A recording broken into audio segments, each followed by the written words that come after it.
the NFT thing was like, I mean, at the height of it, like the real height of it, when was that? Maybe a year and a half ago. I can't remember. It was the last time I went to San Diego, so it would have been like a year ago from nowish, because I had a friend. I went and played golf in San Diego, and I had a friend that was trying to convince me to buy.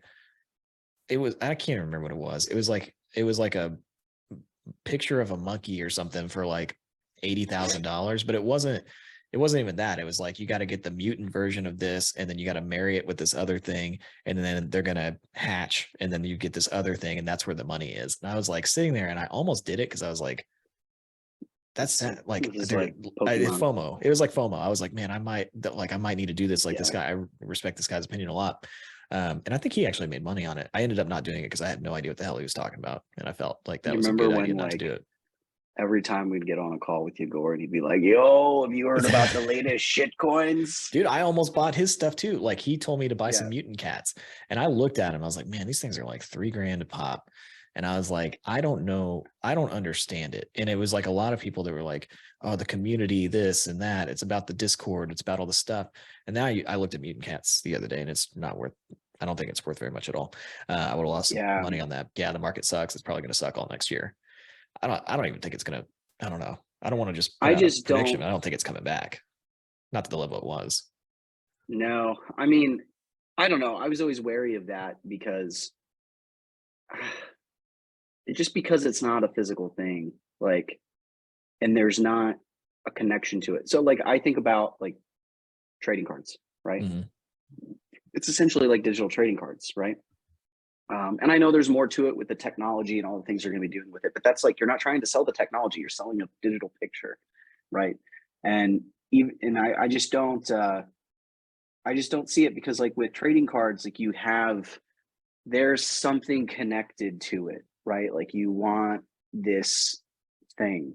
I remember I told you about like when I went to the beach earlier in the year with my family, went to Padre, and I got a pack of 1987 Tops bubblegum cards, the wax packs that had never been opened. I got it for $20. Well, I had a list of 20 cards that were worth over $100 that were potentially in that box, and we got like 14 of them. And the top card was Barry Bonds, rookie, Pittsburgh Pirates, when he's like super tiny. And, we ended up getting that one. It's like a $500 card. And, I don't know. I haven't tried to sell them yet. My son really wants to try and sell them and get the money because he's just like, he's about that life. But it's different because like those players, like they mean something and they've accomplished something. They're Hall of Famers. They've broken records.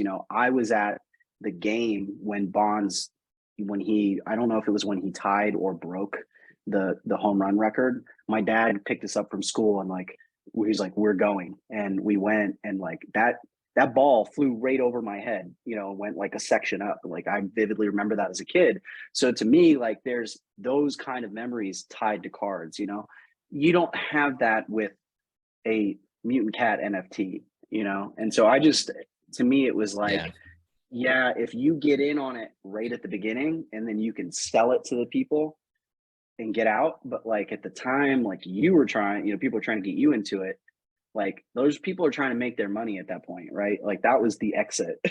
I Yeah, that didn't see was. that going. One thing I want to show like a positive use. I thought NFTs. I can't remember who did this, but somebody with like a very big coaching program, like a hundreds of dollars per month kind of thing, mastermind kind of group.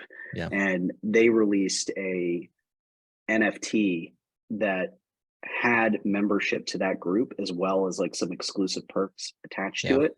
And it was cool because you could buy it and sell it. And it was like the key to the membership. So you could buy into the program, get the use out of it. And if you were done with it, you could actually sell it and pass it on to somebody else. Right. And maybe you make a profit on that, maybe you make less, but assuming that creator, that coach continues to raise his prices, then you could get your money back by giving somebody a discount on it, which I thought it was just a really interesting concept to me where there's like a true value attached. And Yeah. even if you don't get your money back on it, like you hopefully got thousands and thousands of dollars in value. And then you're just mitigating your costs. So, Yeah. oh, that was kind of cool. But I'd only seen that done one time. Yeah, there was some creativity that came out of it. There's a lot of scams that came out of that stuff too. I mean, and I bought crypto, but not a lot. I was always really scared of it because I was like, I like crypto, like Bitcoin and Ethereum. Like I understand it. Like I Mhm. just don't see it. I never saw like nobody uses it to pay for anything. Like, why would you want to hold on to something? I'm sure somebody's going to get in the comments on this one and be like, this is why you should hold Bitcoin. But like, nobody's ever gonna if its value is just going to continue to go up, and that's why you bought it so that it would go up like a stock. Then why would you spend it on anything?